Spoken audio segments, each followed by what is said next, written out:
KBS 친구들 반갑습니다. 여러분 어떻게 잘 지내셨어요? 선생님과 함께 이번 시간 여러분 덧셈과 뺄셈이라는 것에 대해서 얘기를 해보려고 하는데요. 덧셈 뺄셈 하니까 굉장히 익숙한 느낌이 드시죠?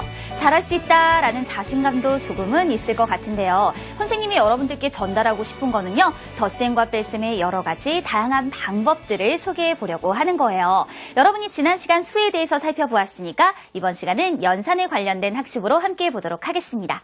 이번 시간의 학습의 목표부터 소개해 보고요. 본학습에서 바로 이어서 만나도록 할게요.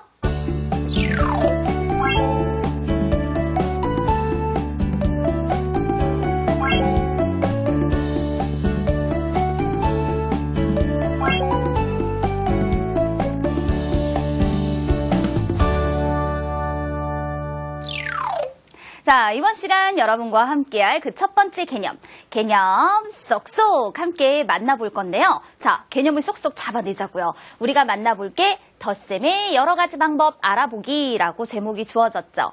여러분들 중에는요, 내가 왜 이렇게 여러 가지 방법으로 계산을 해야 할까? 이런 것들에 대해서 많이 질문을 해요. 선생님, 저는요, 세로 형식이 제일 쉬운데요? 왜 이렇게 여러 가지 방법으로 해야만 하는 거죠?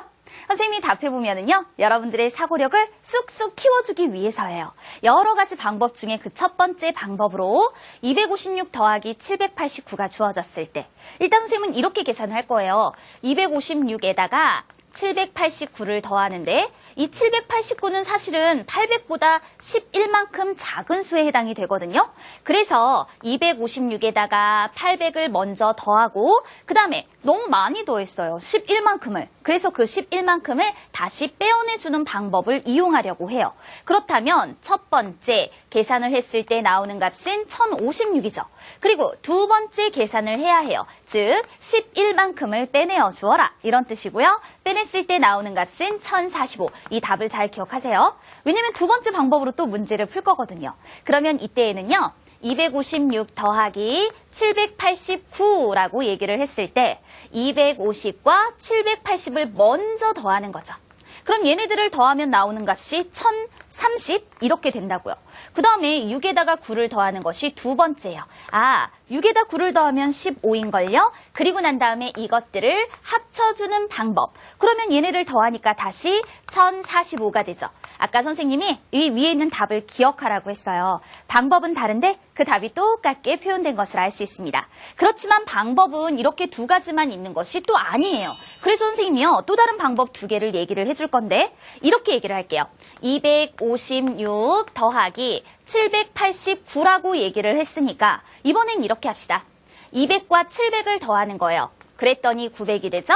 그리고 난 다음에 50과 80을 따로따로 더하는 거죠. 그랬더니 이 값은 130이 되었어요. 그 다음에 6과 9를 더하면 이 값은 15예요. 모두 합쳐주니까 다시 1045가 되어지는 걸 알 수 있답니다. 그러면 이 방법 말고도 너무너무 많은 방법들이 있어요. 그래서 그 방법들을 여러분들이 한 번씩 적어보는 것이 매우 중요해요.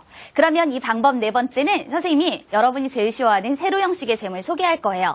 256에다가 789를 선생님이 지금 자리 맞춰 적었죠? 이렇게 자리 맞춰 적고 난 다음에 계산을 할 때에는 항상 덧셈에서는 받아올림을 생각을 해줘야 하기 때문에 1의 자리부터 차례대로 계산합니다.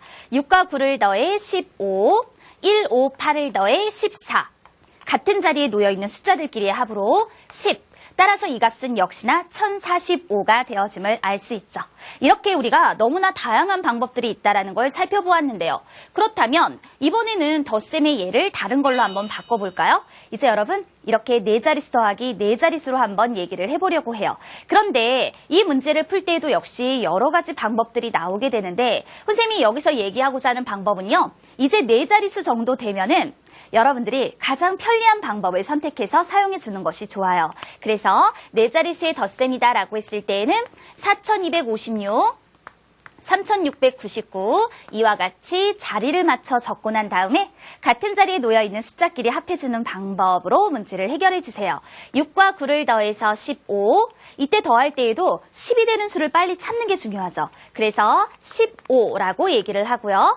1, 2, 6을 더해서 9, 4와 3을 더해서 7 이렇게 하면 절대로 계산 틀리지 않고 셈할 수 있어요. 그렇지만 여기서 하나 더 덧붙여주고 싶은 방법이 있기는 해요. 그게 뭐냐면 경우에 따라서는 문제가 이렇게 나오기도 하거든요. 네 자릿수끼리 맞췄는데 이번에는 6과 9를 더해서 15, 5하고 9를 더해서 실제의 값은 140, 2와 6을 더하지만 실제의 값은 800, 4와 3을 더하지만 실제 나타내는 값은 7000이 된다라는 거. 그리고 난 다음에 이 값들을 모두 모아라. 역시 답은 똑같게 표현될 것이다. 이와 같이 여러 가지 방법으로 문제를 해결해 줄 수 있습니다.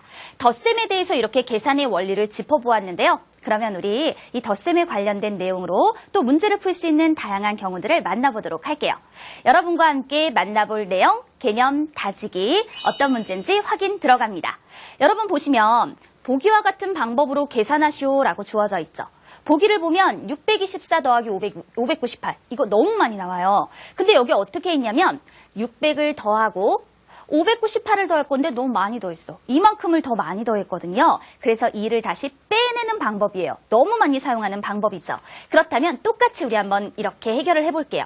497을 더할 건데 500을 더하자.